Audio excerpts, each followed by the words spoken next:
Okay. Um, I'm not on the spot. I actually did put together some things that you could do in mobile today. Show of hands, who is a marketer here? This half of the room. And this half. Okay. Who is a content creator or a publisher? The back there. Okay, got it. So I am at Google. I am in mobile. I've been at Google in mobile for a little over 2 years. Before that, I was at an agency called OMD, doing media buying in television as well as mobile. So I have the background from both the sales and agency side. So what I put together here were basically two things. Mobile behavior, and some data that we see that will hopefully give you guys insight into how the devices work with people, so you can better predict where people will be and how they interact with these machines that are supercomputers. And number two, 5 things that you could do or really concentrate on and start with a strategy if you don't have one. How many people have a mobile strategy and they just want to refine it? And so we'll start with that. How many people have a mobile strategy? 2.5. Okay. And how many people don't know where to start? One person honest enough to say, okay. And how many? 2, okay. And how many people have a smartphone? All right. So you have a Razor flip phone? Excellent. All right. So you're done with the communication altogether, right? Yes, right. That's a feature phone. If anyone's seen it, he dusted it off and pulled it out of his pocket. So that is what everyone is moving away from, but we need one in the audience to have a contrast, so I appreciate that. Thank you. So I'll show you why people are moving away from that phone and using smartphones more and more, and why it's increasing their behavior and that connectivity. So with that, I will shamelessly use a photo of my oldest daughter. I have 3 daughters. Her name is Harper, named before the Beckhams in 2006. And the reason why I have her photo up there is because I think it tells a cute story, but also it introduces philosophically how I, Google, other people think about mobile. So this is Harper. We were in the kitchen one day, and she said, I want to go to Grandma's house. And I said, sure, we can go another time, but we just can't go today. And she said, no, I really want to go. You don't have to come. I want to go alone. And I said, no, it's a big trip. We have lots of kids, lots of stuff to do. I don't think we're going to be able to do it today, Harper. Plus, how would you even get there? You don't know how to get there. She said, no, I can get there. And I said, well, you don't drive a car, you ride a bike. She said, I know I do, but I can get there. And I said, no, you can't. So she said, no, give me your phone. And this is the part that was kind of cool. She pulled out and opened up Maps on my phone. And she actually showed me this button. I don't know if you can see it, but there's actually a bicycle direction function in there, and I didn't know that, and I work at Google, right? And I thought it was really cool. It's because her knowledge and her expectation of mobile goes well beyond me, which is cool. And she got the directions to Grandma's house. We put it in, and then I still told her no, and I didn't take the picture of crying and tears and all that stuff. But it basically points out to the fact that what we know is mobile today is kind of like what email was to the generation 10 years ago, right? There's a discovery mode, and there's a different level of interaction and expectation when it comes to mobile for the future of everyone's business, everyone's audience. And it's what we're trying to get at. If you guys have seen this video on YouTube, it's a really cool video. If you just put in magazine is a broken iPad. It's pretty much a 1-year-old that is given a magazine, and she is so used to I skipped over my build. She is so used to the functionality of it's not going to build, but the functionality of an iPad that she starts to try and swipe the magazine. So basically her understanding of what information should be, it's interactive, it's live, it's in the moment, and she doesn't understand a magazine. She doesn't understand why it's not working. And it's, again, a really powerful example of what information means and what mobile does. What mobile does is it brings information in real time, always to you at a very high speed. And technology just drives that forward. And that's why people are moving away from those phones, and they're adopting the tablets, the smartphones, everything else. It's an expectation of information, and that's what we all have to catch up with, whether you're delivering an audience, you're marketing, or you're doing something else. So I'll spare you the covering of every numbers. I don't think it's a surprise that mobile is big. This number is about 40% of the U.S. Population owns a smartphone. That number is rapidly growing. I think the statistic that was released over the 2 days of the Christmas holiday, there are roughly 3.7 million Android devices that were activated alone just over those 2 days. That's how quickly this market is growing. There are roughly over 700,000 new activations of Android devices a day, and roughly 400,000, 375,000, I think. I don't have an updated iOS statistic, but that's how many iPhones are activated a day as well. So it's 1 point something million new smartphone devices activated every day, and that's why this number was, I think it was like 25% at the beginning of 2011, and why it's grown so quickly and why it will continue to grow. Phones are faster, data speed is faster with 4G speed. As it rolls out, it's pretty impressive. So, mobile is big, which is really the point. And when you look at how people are searching and what people are doing on these devices, it's across the board scary how big the pie is when it comes to mobile search. So we're at Google, we do search. So I pulled 2 categories just as an example because I could go through these stats all day. But basically just retail and shopping. Retail, I think it was 9% of all online transactions over the weekend of Black Friday came from mobile devices. That's a tremendous amount of purchasing coming through mobile devices, not just searching. So when you look across the board, we think in 2012, when it comes to retail and shopping queries, it's going to be about 26% of all searches are going to be coming through mobile devices. So this is basically predicted number of mobile searches divided by the total pie of mobile plus desktop. Same thing when you're looking at technology. Again, the numbers are about the same, and so it's pretty much across every vertical you're thinking about. But it's an increasing trend, and this trend of the blue is searches. It's grown 5x roughly in the past 2 years. And what we laid out here is not only just the number of searches, which is the blue, the speed at which the information is passed, which is the rainbow thing on the bottom, but also pointing out where the different devices launched. And there's a clear spike every time a really cool new phone, the iPhone 4, comes out. There's a spike. When people switch from these feature phones, sorry, I keep pointing at you. You're my reference point. They search 30 to 50 times more on these smartphones than they did on their feature phones. And they're doing it in really different ways. So there are now 4 buckets, 4 devices that everyone has to think about now. Lucky everyone in the room. There's TV, and there's a rich viewing experience, and we all watch TV, I'm assuming. Has anyone cut the cord and just gone straight digital? Really? 2? 1.5? Okay. You're bold, but I don't think you're crazy, because I think we're all going to be where you are in a matter of years. So how this slide changes with that behavior, I'm not sure yet. But for right now, these are the 4 buckets. There's PC. It's online. It's at home. It's research, functionality-based. The last 2 are what's under the umbrella of mobile, which are the tablets and the high-end devices. The tablet, the usage, depending on the study that you look at, tablet usage is basically about 75, 80% to 90% done at home. And it's done on Wi-Fi, not on 3G service or 4G service, depending on the tablet that you have. So the majority of tablet usage is basically people at home at night watching television using their tablet, and it's a very lean forward audience. They convert really well when you want them to buy something. They're either influenced by what they're getting from other media. Some people have a tablet and a phone and the TV on at the same time, which is stimulation overload, but people do it, and they convert really well. And mobile fills in the gaps in between. People do sit on the couch with their mobile phone. I know I do, but they also do it sitting at Social Media Week at a conference, or they do it other places where, again, the tablet may not apply to everyone, and the PC probably doesn't either. So it's definitely a mobile trend, and this is what you can see. So this is each device indexed against itself, so it's not to indicate the number of searches. But when you actually look at the number of searches by device, again, indexed by itself, not as a comparison, you can see the behavior trend. The PC grows and spikes and plateaus during the day and drops off at night. The mobile device kind of ebbs and flows and peaks at night, but again, it's filling in the gaps, it's filling in the commuting hours, it's filling in lunchtime, whatever it is. And then tablets, you can see there's a definite spike, and it goes back to what I just told you, that the tablet device is a couch companion.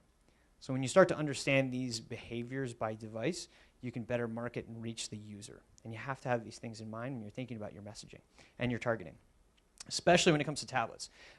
This is just an example for search, but I think this is universal. These screens are smaller, and the experience is different. So share of voice and real estate, no matter what you're doing on the screen, without forcing someone to scroll, is really important. Just as an example from research that we've seen, when it comes to search, if you're doing tablet search, you're advertising on tablets, and someone searches a term that you're looking to buy, if you don't appear before someone has to scroll, your click-through rate and your engagement with your user drops off. It's just a fact, and it drops off pretty dramatically. When it comes to the high-end device, the iPhones, the Evos of the world, it's about 90% drop in your click-through rate. So people click through your ad or engage with your ad 90% less than if you were at the top of the screen. So think about the limited real estate of the actual device and the user using it. Think of yourselves, and there's a pretty dramatic shift if you're not top of mind. And one question that usually comes up is apps. What's the app usage? The app usage mimics the trend that I told you about with search, where there's a peak. At night, people, again, have their tablets. Yes? Of course. This is totally interactive. I didn't say up front, but I get it. Sure. I'm going to repeat the question as well. So when I find that when I search on my laptop that I tend to ignore those top ads and then I go to the organic search. Is that the same kind of mentality that you're seeing for iPads and smartphones? No. So there's actually a unique experience that we've designed in search for tablets and high-end devices. So you don't have the side ads. So you just have those top ads that you're talking about, and people do click on them. And our job is to make those ads very relevant because marketers have a message that they think is relevant to what you've entered in it from a keyword standpoint. So people do click on the ads very much. But there's a business More so than they would from their laptop or desktop? Correct. More so than desktop. No. From a comparison standpoint, I don't have the exact breakdown. There's a different level of interaction, and I don't think we've done the comparison purposely. I'm just wondering what the mentality is, because I find that I kind of tend to ignore the side stuff and the top ad stuff, and I go to organic searches, but I didn't know if the real estate's smaller, people tend to actually look at the ads as opposed to scrolling down and getting... So the question again is basically, yeah. The question again is basically, do people click on ads when they appear in mobile search? And the answer is yes. On the earnings call, the last earnings call in Q4, we announced that Google was on about $1.5 billion annual run rate of revenue driven from mobile search. So there's a tremendous amount of revenue being driven from people doing what you're asking about. So people, the rate at which they ignore is not data that I have.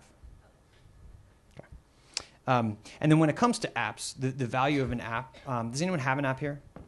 Does anyone market an app?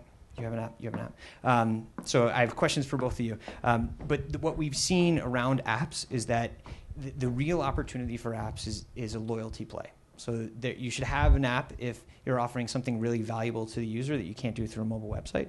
And it's an opportunity for you to have a communication and dialogue with your loyal consumers, because most apps fall short where they're just static and they don't actually do something beyond that. It works for Angry Birds because I basically just want to play Angry Birds, right? But if I'm doing something different than playing a game, the opportunity lost is not continuing that communication, because this is the most powerful, the high-end device is the most powerful advertising tool in the history of advertising tools. It's personal. People don't have it more than 8 feet away from their body at all times. 35% of people check their smartphone before they get out of bed in the morning. I do it. Some of you might too. It's really powerful. It's intimate. And again, the screen is smaller. So whatever you're delivering message-wise, if someone's decided to put your app on their phone, that is a personal choice and something that someone's let you into their world. So if you don't continue the dialogue and create that loyalty play, it's an opportunity missed for people when they market. And the last, I mentioned the 4 screens. There's real value in thinking about all 4 screens in your marketing. You can continue one voice, one experience if you think about it ahead of time. A lot of challenges in what people do is they often tailor their mobile site differently than what they would do for their mobile app. And a lot of the functionality would work in both of them. And they don't think about all the screens together.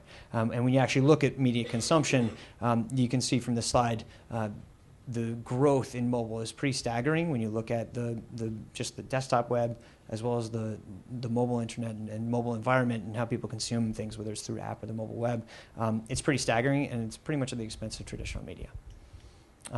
When you look at Super Bowl, 41% of the searches came from mobile devices from ads that they saw. So Super Bowl is pretty much an ad showcase. And what you saw in the Super Bowl was people integrating mobile into their ads. So top left, it's a little hard to read because I pulled the desktop screenshot, but basically Craftsman tools. I actually need a garage opener, so this spoke to me. That's why I put it up here. But you basically don't need a garage door opener anymore. They cost like $700. If you've ever lost one, I have. They cost $700 to replace, which is pretty amazing. So don't lose your garage door opener. But they've incorporated mobile into that. So buy our Craftsman door opener. You don't need a remote control anymore. It will save you money in the long run. Chevy Game Time. If you download the Chevy Game Time app for the Super Bowl, they gave you a unique identifier code. You watched the Super Bowl commercials. You look for the license plate on the ad, and you could have won a car if your license plate was matched the one that was in the commercial.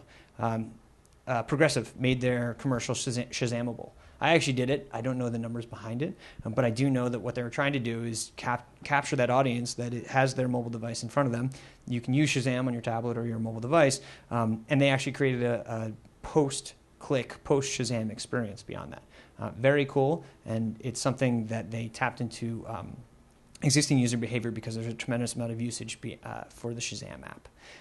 And then Subway actually created more of a dialogue where you could actually predict what was going to happen in the next play and talk smack, I think it says, or brag to people in a social network based on what was going on in the game.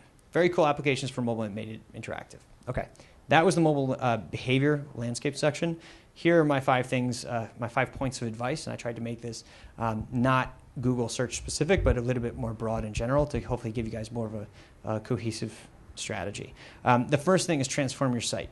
The left-hand side is a desktop site. The right-hand side is what Hair Club for Men did when they changed their desktop site to a mobile optimized site. They basically boiled down all of their functionality, all of their messaging, figured out what the key points were, and put it up on a mobile optimized site.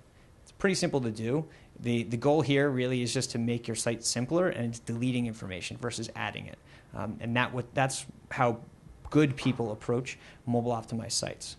Lots of other people try to overthink it, and they end up leaving too much on. It's a hard user experience. And what we found is that people are more likely to purchase from retailers when it comes to mobile optimized sites. There's an increased engagement. When you think about the user, you boil it down to exactly what they want, and then you actually iterate on it. So everyone who creates a mobile optimized site shouldn't just create a site and leave it. They should figure out and measure and do lots of other stuff to figure out what people are doing when they've created the site. Free tool for you guys to do. If you guys want to look at how your site appears on mobile devices, or you want to see your competitors, you can go to howtogomo.com. It's a free tool that we've created, and it's a simulator to see what your site looks like on a mobile device. It's a really good engagement. It'll give you load time measurement. It'll give you a full report on what your site does and how it looks on mobile devices, high-end phones, and it's a pretty good engagement or a pretty good tool that's, again, free that you can use to basically start figuring out what you need to do to make your site more mobile-friendly, because people will access your site from a mobile device, and they're basically some key things. Keep the layout simple, design for thumbs. I have big thumbs. Prioritize the content. Utilize mobile features if you can. You can have your site ask for location sharing. So, and then you can serve dynamically information based on that. You can serve offers based on that. Lots of people don't do it, but there's no reason why you shouldn't do it. Make it easy to convert. So if you want someone to take X action on your site, make that a priority when you get there. And you can do lots of other cool stuff in between. Okay, number 2, understand the audience. Another free tool, onemobileplanet.com. Another tool that we created that you can basically pull reports by country, by behavior, by vertical, and you can start to see mobile patterns, mobile trends, and it'll give you lots of fancy graphs and lots of good information to understand your audience. This is one free tool. Yes? Onemobileplanet.com. Onemobileplanet.com. Spell that one word, no spaces, .com. Yes, spell that, the word one. ONEMOBILE. Yeah. I'm sorry, Our Mobile Planet. Sorry. Our Mobile Planet. Our Mobile Planet. Sorry. I got caught up in going from 1 to 2. So basically you can pull information about how people interact with mobile devices based on a category. of information, and you can start to see trends. I also use eMarketer a lot. I think eMarketer is great for a lot of different reasons. They have a ton of really good data. Noah Elkin does a great job over there.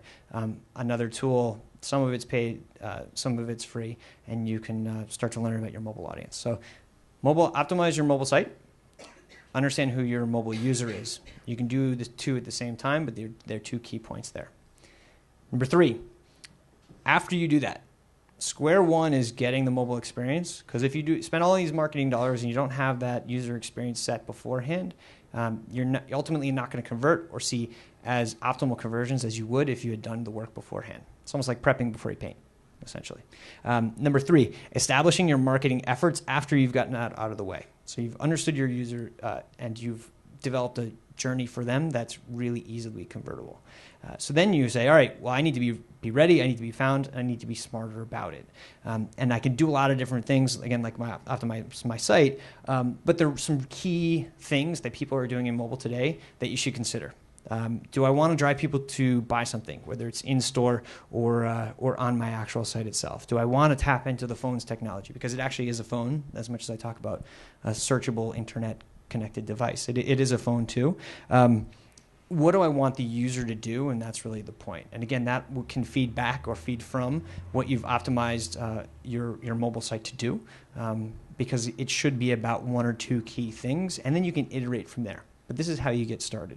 And there's a whole big funnel, and this is stuff that you can think about as far as where your fall and where your conversions fall from a purchase standpoint, or whatever you're looking to do. One example here that we do is we utilize something called site links. So if anyone searched anything on Google, if you've done it on mobile, you can see the site links, and what they do is if you have a mobile optimized site, on the front end, when someone searches for your product, you can drive them deeper into your site versus just taking them to your homepage. So what you're doing is you're saying, if you want to click on my general URL and go to my site and check it out, you can do that. Or if you're just looking for bikes, here's the bike section of my site. And again, this goes back to what do you want people to do when they get to your mobile optimized site, and what have you optimized for them to do? Another thing, people use click-to-call. You can actually put phone numbers in ads. These are just my screenshots for Google, but you can do this lots of different places. But you can, again, tap into what the phone does if you want people to call you. And if you don't want people to call you, don't put a number up. But again, you have to think about what you've geared your site towards and what you want people to convert on. Number 4, 40% of all of our searches are done with local intent. So almost half of our searches are people saying, I want to know about something around me. People don't just put in pizza. They want to know pizza near the corner of 47th and Lex. Makes sense, right? There's a sense of immediacy when it comes to, especially these high-end devices, where there's a very lean-forward, interactive audience. 61% of people call after they search with this local intent. One example of, we had, has anyone been to Roy's? Does anyone know Roy's restaurant? Yes? A couple nods, okay. So what Roy's did was basically they targeted a couple different cities, and they said, we're going to target around some specific locations and see if we target with geo-targeting, roughly a 20-mile radius around our locations, if we can get people to walk in the door and sit down and have a meal. Because that's ultimately what they want people to do. So they built a site that they wanted people to convert on, and then they advertised their location, their phone number, and then they watched. And what they saw was a direct correlation to the 40% number that I just gave you. They got people to walk in the door. And they were able to do it and measure it because they did it on a smaller scale. But what they did was prove that it works. So when you advertise locally, you tap into that user behavior. That's really important. One other thinking outside the box thing, this applies for both car sellers as well as maybe auto insurance. What if you targeted specific locations that you knew had to do with your business? So I'm an auto insurer, and I target new car lots. Car sales in the U.S. are up. Has anyone bought a new car in the last month and a half? Me neither. But they're up, reportedly. But you know that people, again, convert if they're searching for stuff. They convert 88% of them within the same day. 61% of people call when they search with local intent. So if you advertise against people that are buying cars and they're converting on the showroom floor with a transaction, they're likely going to need car insurance, and they're going to want to call someone immediately to get that done. One way of advertising, one way of thinking about how do I approach my consumer. They're physically out near something that has to do with my business, and how do I give them the right message for conversion and develop the back end. And again, when I go back to the hair club for men example, the information on the bottom, the contact us button, locations, they're a key piece of their mobile strategy. They tried to tap in not only to optimizing their mobile site for conversion, but also address the local need for people to do something based on where they were. A best practice. Number 5, target and measure. There are lots of different ways. So now we've thought about optimizing the mobile experience. We've thought about understanding the user. We've talked about tapping into local. And now we're going to talk about targeting and measuring. And there are two slides, and then we can do more questions if you want. There are lots of different ways to target. Without doing the steps 1 through 4 that we just talked about, I think you're wasting your money. So if you don't think about the user experience and tapping into user behavior and how people interact with these devices, you're not going to be successful once you're ready to spend your marketing dollar. Once you understand that stuff, there are lots of really cool ways to do it. You can remarket, you can target new devices, you can geo-target, you can, I'm just looking at my slide, but you can do a lot of different really cool things to get your message out there. You can retarget based on people that have downloaded your app or people that have lots of news apps on their phone if you're in the news category. You can do a lot of different cool things, but if you don't do 1 through 4, you're not going to be very good at it. And finally, the measurement piece. So I'll take it in 2 parts. The first thing is, does anyone know, raise your hand if you know how many people are actually coming to your site or to your content from mobile devices today? 1, 2, 3, 2.5. Okay, so how many people have websites? Raise your hand. Or websites that you're promoting or something. Right. There's a point there. If you don't know what your mobile traffic is and what your mobile interaction is, it's a big miss. And I just told you 26% of all searches for pretty much any category, and that's not an exact number, but roughly. I showed you retail and shopper. 26% in 2012 of all searches are going to come from mobile devices. They're going to find you whether you're marketing to them or not. And that's almost 1/3 of your audience. And that's only going to get bigger. That's why we're a mobile-first company. That's why everyone in this room should be thinking about mobile. From a user standpoint. So you need to have analytics in place that give you guys a really good sense of what people do. My gut says all of the sites that you guys have, people are interacting with your content differently on tablets and high-end devices than they would on desktop. And if that's the case, they're going to take different action. And you can capitalize on that, but if you don't have the insight into what they're doing, you're never going to be able to. And you could be losing traffic because people could be going to mobile-optimized sites that are doing exactly what I just laid out. On the back end, and this is the second half of what I was going to talk about, apps. I think the big problem with apps today is that no one thinks about measurement of usage beyond download. Hasn't been available before this, but if anyone's familiar with Google Analytics, and this is just Elliot plugging the product, but I think it does work, and Android, on the Android side of the house at the very least, you can incorporate and download the SDK for Google Analytics into your app and track usage. So not just how many people downloaded my app, what do they do on a recurring basis? What's the behavior like by device? Where is my mobile marketing dollar being spent, and what does it result in from a conversion standpoint? There are lots of different things that you can do that give you better insight into the investment that you've made in your app and promoting that app to break through the clutter of 1 million apps or whatever we're up to between iOS and Android, that people should be asking. People haven't been doing that enough, and the people that do it are going to be smarter. So whether you're measuring your app or your site, you need to be better at it so that you can really tap into when people hit your site, they have a seamless experience and you're going to stand out because not everyone's doing it. Question. Yes? So is that only available for Android right now? Or is there something? What I just described? So yes. Downloading Google Analytics within the app for as long as Android platform? Correct. Okay. Right. Apple. She said it, I did not. Right. Plans to expand that, or is it temporary proprietary? There are restrictions based on operating systems that are out of our control for right now. So we have control over helping measure Android, and that's something that we're providing. So this is basically the summary of everything I just talked about from things you can do today standpoint. And hopefully I've met my goal of telling you guys 5 easily digestible things that you can do to be better at activating mobile that weren't just around mobile search, but it's kind of mobile holistically. I think that's the end. I put gracias because I'm tired of seeing thank you slides at the end of presentations. Do you guys have more questions? Yes? Is there a way I can get this presentation from you? So the question was, can I get the presentation from Elliot next? I believe so. I just have to. There's a double check, right? So what's the best way? Basil's not here. What's the best way? If you want the presentation and I get it cleared, send me an email. My email address is enix@google.com.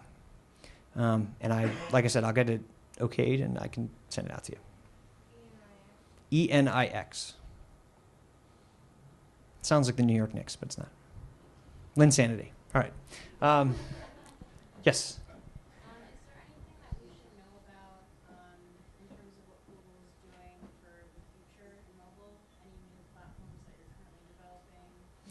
So the question is beyond or about what Google is doing in mobile, developing for the future beyond what I just talked about.